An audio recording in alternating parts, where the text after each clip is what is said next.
Hey guys, सो मैं हूं पिंकी पालीवाल और आज ना हम यहाँ पर 11th क्लास की जो नेम रिएक्शन है ना अपनी वो करेंगे यहाँ पर। और एक मैकेनिज्म है आपके सिलेबस के अंदर, उसका ऑर्डर हम देखेंगे। तो देखो, हमारे अगर पेपर की भी बात करें तो नेम रिएक्शंस चाहे आपका नीट जेईई का एग्जाम हो या फिर अपने क्या बोर्ड वाले एग्जाम हो, तो नेम रिएक्शंस तो हमारी आती ही आती हैं। तो सबसे पहले जो इस चैप्टर के अंदर आपकी नेम रिएक्शन है वो है हाइड्रोजनेशन। देखो मैंने यहाँ पे लिखी हुई है हाइड्रोजनेशन। अब हाइड्रोजनेशन नाम से समझेंगे, हाइड्रो मतलब हाइड्रोजन हमने ऐड कर दिया। हाइड्रोजनेशन का मतलब क्या होता है? हाइड्रोजन की एडिशन को हम क्या बोलते हैं? हाइड्रोजनेशन बोलते हैं। देखो, सबसे पहली बात, इस रिएक्शन के अंदर एल्कीन से हम क्या बनाते हैं? एल्केन बनाते हैं। एल्कीन का मतलब जिसके अंदर डबल बॉन्ड हो, और क्या बनाएंगे इससे? एल्केन, यानी सिंगल बॉन्ड के अंदर हम क्या करेंगे? कन्वर्ट करेंगे। दूसरा पॉइंट, हाइड्रोजनेशन जो ये रिएक्शन है किसकी प्रेजेंस में होती है? तो यहाँ पर लगभग आपको 3 कैटलिस्ट दे रखे होते हैं, उनमें से हम कोई भी एक कैटलिस्ट लेंगे तो अपनी रिएक्शन हो जाएगी। या तो प्लेटिनियम दिया होगा, पीटी का मतलब होता है प्लेटिनियम, पीडी होगा, या फिर पैलेडियम बोलते हैं हम पीडी को, एनआई होता है निकल। तो इन तीनों में से अगर कोई भी कैटलिस्ट दे रखा है तो हमारी हाइड्रोजनेशन हो जाएगी। पहला स्टेप हम क्या करते हैं, यहाँ पर डबल बॉन्ड वाले कार्बन को सिंगल में बदलते हैं, यानी एल्कीन को हम एल्केन में बदलते हैं। दूसरा पॉइंट क्या है अपना यहाँ पर कि निकल, प्लेटिनियम या फिर पैलेडियम को हम यूज करते हैं, और क्या ऐड करते हैं? हम हाइड्रोजन को ऐड करते हैं। इसका अगर जनरल सा यूज भी बताऊं ना, तो जो अपना घी होता है ना, तो घी और ऑयल की आपने एक रिएक्शन अगर थोड़ी सी याद आ रही हो, तो ऑयल को घी के अंदर भी किस में कन्वर्ट, किस मेथड से कन्वर्ट किया जाता है? इस हाइड्रोजनेशन से किया जाता था ना अपना क्लास 10th के अंदर, कि अनसैचुरेटेड हाइड्रोकार्बन को सैचुरेटेड में बदलते हैं। अब देखो, मैंने 2 टर्म बोली, सैचुरेटेड एंड अनसैचुरेटेड। मीनिंग क्या होता है दोनों का? देखो, सैचुरेटेड मतलब हाइड्रोकार्बन, मतलब कि ऐसा कोई कंपाउंड है जिसके अंदर सिर्फ और सिर्फ कार्बन और हाइड्रोजन है, तो वो हाइड्रोकार्बन कहलाएगा। सैचुरेटेड मतलब जिसमें सिंगल बॉन्ड है सारे के सारे, और अनसैचुरेटेड मतलब डबल या फिर ट्रिपल बॉन्ड होना। ठीक है, नेक्स्ट आ जाते हैं हम वुड्स रिएक्शन। सेकेंड नंबर पे वुड्स रिएक्शन लिखी हुई है ना, तो वुड्स रिएक्शन के अंदर कार्बन के नंबर को डबल, मतलब कैसे? पहला पॉइंट कि वुड्स रिएक्शन इवन नंबर के प्रोडक्ट को आपको फॉर्म करेगी। मतलब जैसे मैंने क्या लिया, आपका CH3Cl लिया, सपोज मैंने ये ले रखा है, CH3Br ले रखा है, यानी मैंने मिथाइल ब्रोमाइड ले रखा है। तो जैसे ही इसकी रिएक्शन होगी, ये जैसे एक CH3 था, तो इसके साथ में एक और इसके जैसा आकर जुड़ जाएगा, तो उसे क्या बोलते हैं? हम वुड्स रिएक्शन बोलते हैं। ठीक है, CH3 था, तो देखो प्रोडक्ट में क्या हुआ, एक CH3 था, एक और इसके साथ आकर जुड़ गया। अगर मैंने यहाँ पे कुछ और लिया होता, जैसे मैंने क्या ले लिया होता कि देखो ऐसे ले लिया होता मैंने, C2H5Cl ले लिया होता, तो जब वुड्स रिएक्शन होती तो क्या हो जाता? 2 C2H5 एक दूसरे के साथ में जुड़ जाते, ये क्या हो जाती है? अपनी वुड्स रिएक्शन हो जाती। तो first point, Wurtz reaction odd number वाले कार्बन के लिए भी होती है, पर उसमें हमें मिक्सचर ऑफ प्रोडक्ट्स मिलते हैं जिनको अलग अलग करना बहुत ज्यादा मुश्किल हो जाता है, मतलब जो हमारे फायदे की ही नहीं। अब देखो, मुझे चाहिए थी सिर्फ, जैसे मैंने यहाँ पे क्या करा, मिथाइल ब्रोमाइड से मैंने इथेन को प्रोड्यूस करा, उसमें सिर्फ इथेन नहीं और भी बहुत सारा मिक्सचर प्रोड्यूस होगा, तो अपने किसी काम की नहीं है। सो वुड्स रिएक्शन के अंदर हमें मेन किसको प्रोड्यूस कराते हैं? इवन नंबर वाले कार्बन वाली चेन को। ठीक है, दूसरा रिएक्शन किसके प्रेजेंस में होती है? Sodium and dry ether, DE का मतलब होता है ड्राई ईथर। ठीक है, इसको यहां से रफ कर रही हूं, तो सोडियम एंड ड्राई ईथर की प्रेजेंस में क्या होती है? अपने यहाँ पे रिएक्शन हो जाएगी। ठीक है, तो हाइड्रोजनेशन हो गया, वुड्स हो गया। नेक्स्ट क्या दे रखी है? D carboxylation. तो डी कार्बोक्सिलेशन में समझो, देखो डी मतलब किसी चीज को हटाना है, कार्बोक्सिलेशन मतलब कार्बन से रिलेटेड कुछ है, और कार्बोक्सी का मतलब कार्बोक्सिलिक एसिड से हम कुछ रिलेट करेंगे इसको। सो डी कार्बोक्सिलेशन नाम से ही समझ में आ रहा है कि एक कार्बन को यहाँ पर हम कम कर देंगे। सो डी कार्बोक्सिलेशन एक अकेला ऐसा मेथड है यहाँ पर जिससे क्या किया जाता है, कार्बन की चेन में से अगर मुझे एक कार्बन को कम करना है तो मैं किसको यूज करूंगी? डी कार्बोक्सिलेशन को। अच्छा देखो, इसके कौन कौन से पॉइंट है? पहला कि यहाँ पे एक कार्बन लेस मिलेगा हमें प्रोडक्ट के अंदर। दूसरा, यहाँ पर सोडियम सॉल्ट लिए जाते हैं कार्बोक्सिलिक एसिड के। सोडियम सॉल्ट का मतलब क्या है? अब देखो, कोई भी कार्बोक्सिलिक एसिड है तो क्या होगा वो हमारा? यही तो होगा ना, RCOOH, जनरल फॉर्म यही होगी। बस यहाँ पे क्या करा हमने, इस हाइड्रोजन को हटा के इसकी जगह पे क्या लगा दिया? सोडियम लगा दिया। तो ये क्या बन गया हमारा? क्या बन गया? सोडियम सॉल्ट बन गया कार्बोक्सिलिक एसिड का। सॉल्ट क्यों बना, अगर इसकी बात को डिस्कस करें तो देखो यहाँ पर मैं बात करती हूँ, मान लिया मैंने एसिड ले लिया RCOOH, ठीक है। अगर RCOH से नहीं समझ में आ रहा तो इसको आप ले लो, मान लिया CH3COH, एसिटिक एसिड है ना, ये तो एसिड है। अब मैंने इसको NaOH नाम के एक बेस के साथ में रिएक्ट करा दिया। अब हमें पता है कि जब भी एसिड और बेस रिएक्ट करते हैं तो कोई ना कोई सॉल्ट बनाते हैं, तो क्या होगा, यहाँ से OH यहाँ से निकल जाएगा, या वैसे तो क्या होगा, एसिड आपका देगा H पॉजिटिव आयन, ठीक है। क्या होगा, यहाँ से H निकल जाएगा और यहाँ से OH निकल जाएगा, तो क्या बनेगा, OH यहाँ से गया, H यहाँ से गया, तो अपना प्रोडक्ट क्या बन जाएगा यहाँ पे, CH3COONA, यानी एक सॉल्ट बना ना। तो यहाँ पे क्या है, हमने कौन से वाले ले रखे हैं, सोडियम सॉल्ट्स ले रखे हैं। खैर ये याद रह जाए तो ठीक है, ये कोई नेसेसरी नहीं है क्योंकि अपने नेम रिएक्शन में कोई नहीं पूछने वाला, ठीक है। अच्छा, तीसरी चीज हम यहाँ पर क्या लेते हैं, सोडा लाइम की प्रेजेंस में रिएक्शन होती है। अब ये सोडा लाइम किसको बोलते हैं, तो NaOH और कैल्शियम ऑक्साइड के मिक्सचर को हम क्या बोलते हैं, सोडा लाइम बोलते हैं, ठीक है। क्योंकि लाइम बोला जाता है ना कैल्शियम ऑक्साइड को, और सोडा वर्ड इन्होंने NaOH से ले लिया। अच्छा, अब होगा क्या इस रिएक्शन के अंदर, ये अपनी रिएक्शन, तो like CH3CO negative Na positive क्या हो गया, अपना सोडियम सॉल्ट हो गया।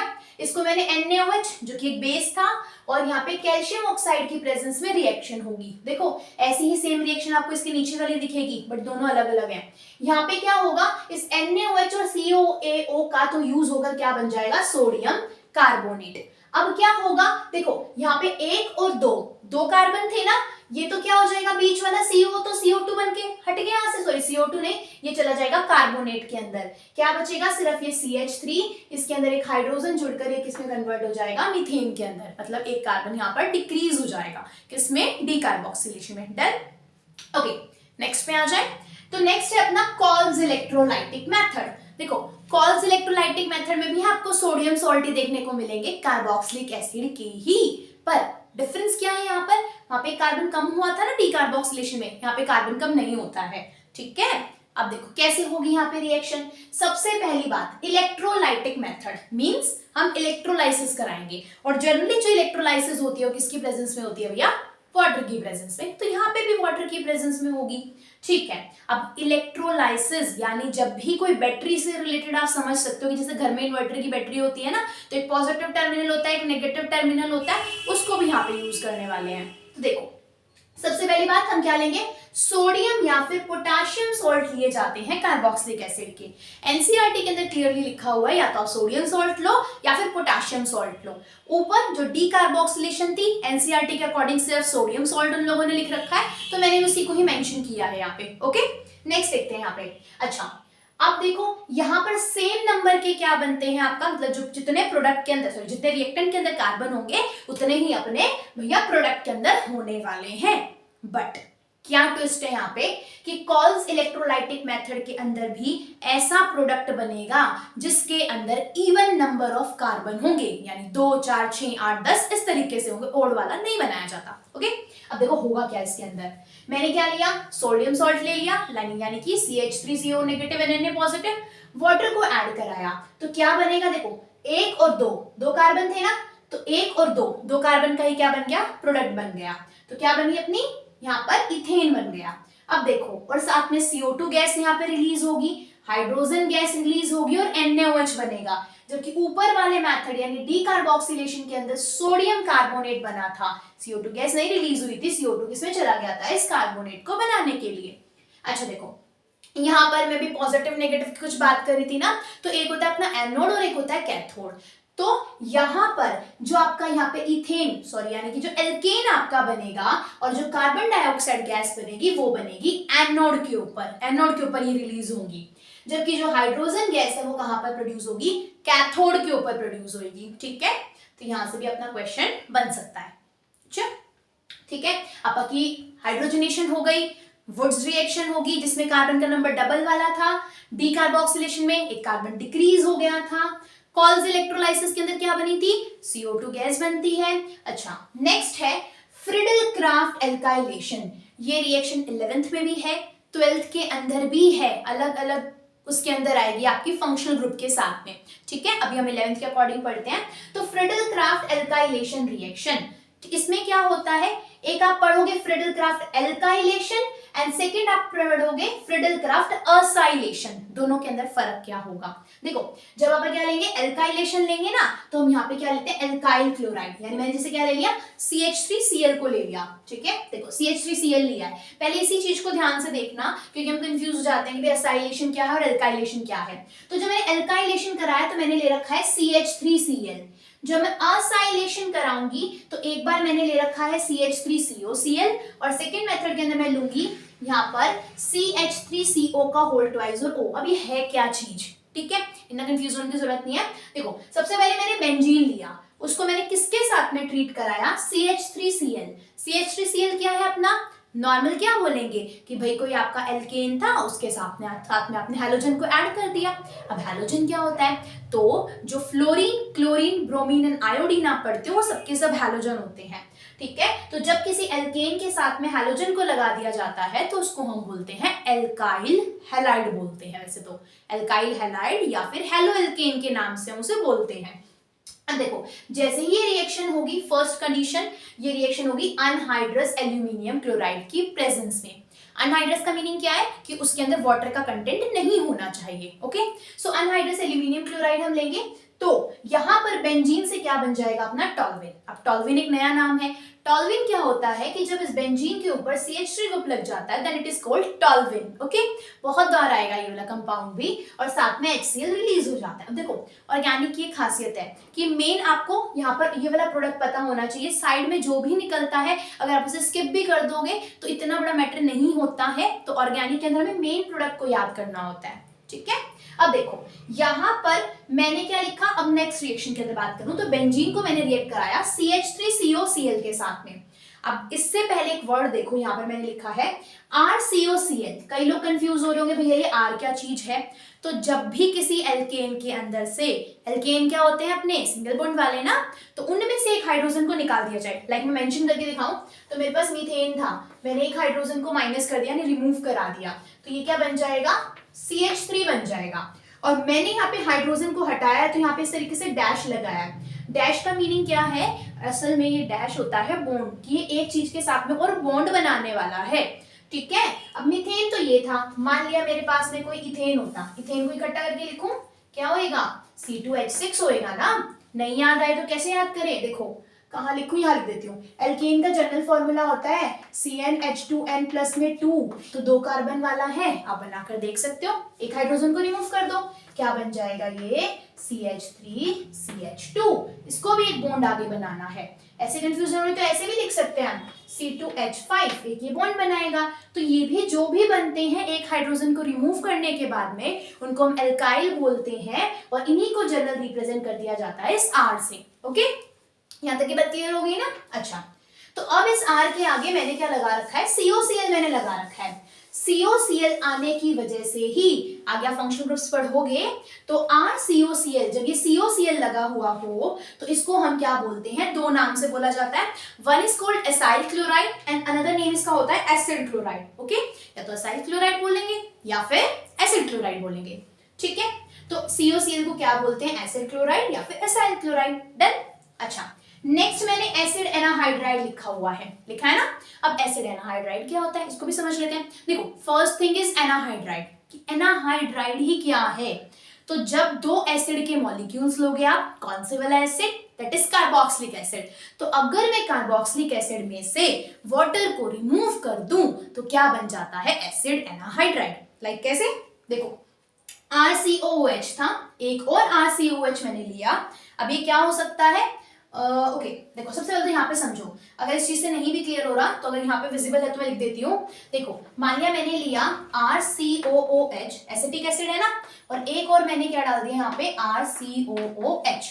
मैंने 2 एसिटिक एसिड के मॉलिक्यूल ले लिए। इस CH3 की जगह पे जस्ट मैंने यहाँ पे क्या लिखा था, R लिखा था। तो बीच में से क्या होगा, वाटर मॉलिक्यूल रिमूव हो जाएगा, और जब ये वाटर मॉलिक्यूल रिमूव होगा तो ये बचेगा CH3COO, इधर से भी क्या बच जाएगा, COOCH3। ऐसा कुछ मॉलिक्यूल बचेगा ना, इट्स विजिबल।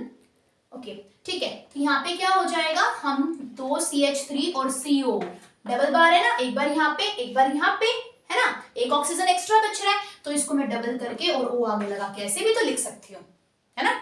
देखो तो मैंने सिर्फ यहीं पे यही किया हुआ है, ये वाला कंपाउंड जो है ना, मैंने एसिड एनाहाइड्राइड लिखा हुआ है, ये असल में ऐसे बना है आपका, कहाँ गया, ऐसे बना हुआ है, 2 एसिटिक एसिड मॉलिक्यूल में से वाटर को निकाल कर। जनरल फॉर्म में हमने इसको ऐसे लिख दिया। अब देखो यहाँ पर जब एसिड एनाहाइड्राइड के साथ में रिएक्शन कराई जाएगी या फिर एसिड क्लोराइड के साथ में रिएक्शन कराई जाए तो उस रिएक्शन का नाम क्या होता है, फ्रिडल-क्राफ्ट असाइलेशन। ओके, एल्काइलेशन में तो नॉर्मल CH3Cl था ना, अगर COCl आ गया है फिर एसिड एनाहाइड्राइड आ गया तो असाइलेशन बोलेंगे। ओके देखो अब वहां पे बेंजीन में यहाँ पे क्या लगा था CH3, यहाँ पे क्या लगता है आपका COCH3, COCH3 लग गया, HCl बाहर निकल जाएगा। एसिड एनाहाइड्राइड पे जब डालोगे तो COCH3 तो एज इट इज आपका यहाँ पे आके लग गया, बचा क्या होगा, मैंने तो एक COCH3 लगाया ना, इसके अलावा आपके पास में CH3CO और एक और बचा हुआ होगा, और एक क्या बचा हुआ है बाहर से, O बचा हुआ है ना। अब देखो जब आप यहाँ पर बेंजीन के ऊपर कुछ लगाओगे तो यहाँ पे भी तो ऑलरेडी एक हाइड्रोजन था, जब अपनी जगह से वहां से हटेगा तभी तो कुछ आकर जुड़ेगा, तो यानी एक हाइड्रोजन यहाँ से निकला होगा और वो इसके साथ में जुड़ गया होगा, और इसकी जगह पे क्या आ गया होगा, एक हाइड्रोजन की जगह पे COCH3। ठीक है, तो क्या निकल गया साइड से, एसिटिक एसिड। ठीक है, समझ में आया। अच्छा उसके बाद में कुछ सीक्वेंस है अपने इस चैप्टर के अंदर जो भी हम फटाफट से देख लेंगे। पहला मैंने हैलोजिनेशन लिखा हुआ है आपका, ठीक है, तो ये हैलोजिनेशन का क्या चक्कर है यार, देखो हैलोजिनेशन मींस हमें किसी भी एल्केन के अंदर हैलोजन को ऐड करना है, दैट इज कॉल्ड हैलोजिनेशन ना। अब देखो सबसे पहली बात तो हैलोजिनेशन जो आपके चैप्टर में दे रखी है वो होगी सब्स्टिट्यूशन रिएक्शन के अंडर। अब ये सब्स्टिट्यूशन का मतलब क्या है, सब्स्टिट्यूशन का मतलब मान लिया आप कहीं पर बैठे हो और आपको हटाकर कोई दूसरा आ जाए, so that is called substitution. Okay, तो देखो जैसे मेरे पास में मीथेन था, मीथेन को मैंने रिएक्ट कराया क्लोरीन के साथ में, मैं बिल्कुल थोड़ी देर पहले बताया था हैलोजन कौन कौन से होते हैं हमारे, chlorine, bromine, fluorine and iodine, these are called the halogens बोलते हैं। ठीक है, और हैलोजेंस में भी अगर आप पीरियोडिक टेबल थोड़ा सा याद है तो सबसे ऊपर आता है fluorine, then chlorine, then bromine and then iodine आता है, डाउन साइज इंक्रीज होता है ना।